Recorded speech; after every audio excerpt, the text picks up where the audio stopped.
ഒന്നുകൂടെ പറഞ്ഞോട്ടോ. അതായത് സംഗീത സല്ലാപത്തിന്റെ ടീ ബ്രേക്കിലേക്ക് എല്ലാവർക്കും സ്വാഗതം. ഇന്നത്തെ ടീ ബ്രേക്കിന്റെ സ്നാക്സ് സ്പോൺസർ ചെയ്തത് ഞാൻ രാജിയായിരുന്നു. ഞങ്ങൾ ചെയ്തത് എന്താണെന്ന് വെച്ചാൽ മഴ ആയതുകൊണ്ട് സിറ്റുവേഷൻ അനുസരിച്ചുള്ള ഒരു സ്നാക്സ് ആണ് സ്പോൺസർ ചെയ്തത്. കപ്പ, പിന്നെ കാന്താരി ചമ്മന്തി, കട്ടൻ. അപ്പൊ ഇവിടെ ചില ആൾക്കാർക്കാണെങ്കിൽ ഷുഗർ ഉണ്ട്. അപ്പൊ ഷുഗർ ഉള്ള ഗായകരെ ഞാൻ പ്രത്യേകം പരിഗണിച്ചിട്ട് ആ കപ്പ സെയിൽ ചെയ്യുന്ന ആളോട് പറഞ്ഞു ഷുഗർ ഇല്ലാത്ത കപ്പ വേണമെന്ന്. അങ്ങനെ ഷുഗർ ഇല്ലാത്ത സ്പെഷ്യൽ കപ്പ ഇന്നിവിടെ നടന്നത്. കാന്താരി ചമ്മന്തി എല്ലാവർക്കും ഇഷ്ടപ്പെട്ടോ എന്ന് എനിക്ക് അറിയണം. അതുകൊണ്ട് ഞാൻ തന്നെ വീഡിയോ അടിച്ചല്ലോ.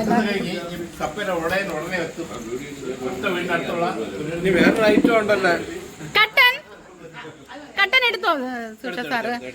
പറയൂ തന്നെയാണ് ഞാൻ ആദ്യം അഭിപ്രായം ചോദിക്കുന്നത്. എടാ ഒന്ന് വാ തുറക്കടോ. എങ്ങനെയുണ്ട്? സൈദിക്ക സൂപ്പർ. സൈദിക്ക സൂപ്പർ എന്ന് പറഞ്ഞാൽ അത് കറക്റ്റ് ആയിരിക്കും. ജെക്ക് ഒരു ഇടവേളയ്ക്ക് ശേഷമാണ് സംഗീത സല്ലാപത്തിൽ വന്നത്. പക്ഷെ സംഗീത സല്ലാപത്തിൽ പറയുന്നത് ജെക്ക് ഭയങ്കര എന്താണ് പറയുക, ഒരു ഭയങ്കര ലക്കിയാണ്. അതായത് അപ്രതീക്ഷിതമായി കടന്നു വരുമ്പോഴൊക്കെ ഒരു സ്പെഷ്യൽ ഡേ ആയിരിക്കും. പക്ഷെ ജെക്ക് അറിയത്തില്ല ഇന്ന് ഞങ്ങളുടെ ഒരു സ്നാക്സ് ആയിരുന്നു എന്നുള്ളത്. ഇപ്പൊ ജെക്ക് വന്നു, അതിൽ പങ്കെടുത്തു. ഒരുപാട് സന്തോഷം. ക്യാപ്റ്റൻ ആയിരിക്കും കൃത്യമായിട്ട് അഭിപ്രായം പറയുന്നത്. ക്യാപ്റ്റൻ എങ്ങനെയുണ്ട് ക്യാപ്റ്റൻ? നല്ല മരിച്ചിരി, നല്ല കപ്പ, അല്ല നല്ല ചമ്മന്തി ഉണ്ട്. ഇഷ്ടം പോലെ ഇരിക്കണ്. എടാ കുറച്ചുകൂടെ ചമ്മന്തി എടുത്ത് ക്യാപ്റ്റൻ കൊടുക്കാമോ? ചമ്മന്തി എല്ലാവർക്കും തരാമേ? ചോദിക്കണേ ചമ്മന്തി വേണു സാർ എങ്ങനെയുണ്ട്? നല്ല ചമ്മന്തി. കപ്പ പെട്ടെന്ന് കഴിക്കണം. കപ്പയിലെ ഉടയ എത്രതിന് മുമ്പേ വീടിനടുത്തുള്ള കലാഭാഷ തൊട്ടടുത്ത്. രാഹുൽ സാർ പറയൂ. രാഹുൽ സാറേ പാത്രം, വെറും പാത്രം. അയ്യോ സാർ അത്രയും കഴിച്ചു എന്നാണ്. അതായത് അത്രയ്ക്ക് സാറ് ഹാപ്പി ആയി, നന്നായിട്ട് കഴിച്ചു എന്നാണ്. എല്ലാരും വീഡിയോ കാണണേ. താങ്ക് യു പിന്നെ ബിജുവരേഷൻ സാറ്. ക്യാപ്റ്റൻ ഒന്ന് ചമ്മന്തി കൊടുക്കണേ. ക്യാപ്റ്റന് ചമ്മന്തി കൊടുക്കണേ. എങ്ങനെയുണ്ട് നമ്മുടെ കപ്പ? എങ്ങനെയുണ്ട് എല്ലാരും പറയൂ. നാടൻ ഭക്ഷണത്തിന്റെ ടേസ്റ്റ് അല്ലേ ചേട്ടാ? ചമ്മന്തി ഞാനാ ചെയ്തത്. എന്തോ അമ്മിയിലരച്ച ചമ്മന്തിയാണ്.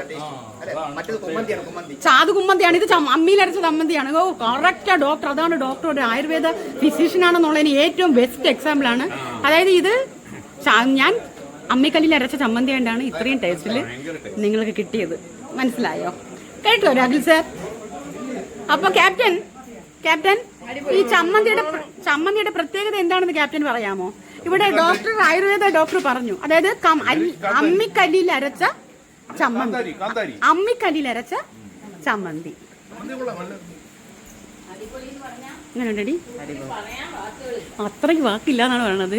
ജെക്കയുടെ മൈൻഡ് മാച്ചിങ് കൊണ്ടാണ് ജെക്ക ഇന്നിവിടെ എത്തിയത്. ചമ്മന്തി കൊടുക്ക സേദിക്കയ്ക്ക്. ചേച്ചി സിന്ധു ചേച്ചി സേദിക്കയ്ക്ക് ചമ്മന്തി കൊടുക്കേ. ചേച്ചി അയ്യോ താങ്ക് യു ചേച്ചി.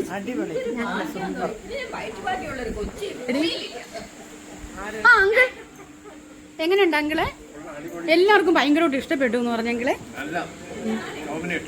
Thank you. അതായത് മഴ കൊണ്ടാണ്. എങ്ങനെ ഉണ്ടായിരുന്നു രഞ്ജിത് നായർ? Thank you. അമ്മിക്കല്ലിൽ അരച്ചത് ഇടിലായിട്ടുണ്ട്. അതായത് എരി കൂടിയിട്ടില്ല, ഉപ്പ് കൂടിയിട്ടില്ല, എല്ലാം കറക്റ്റ്. ജെ കെ ചമ്മന്തിയെ കുറിച്ച് ഒരുപാട് പേര്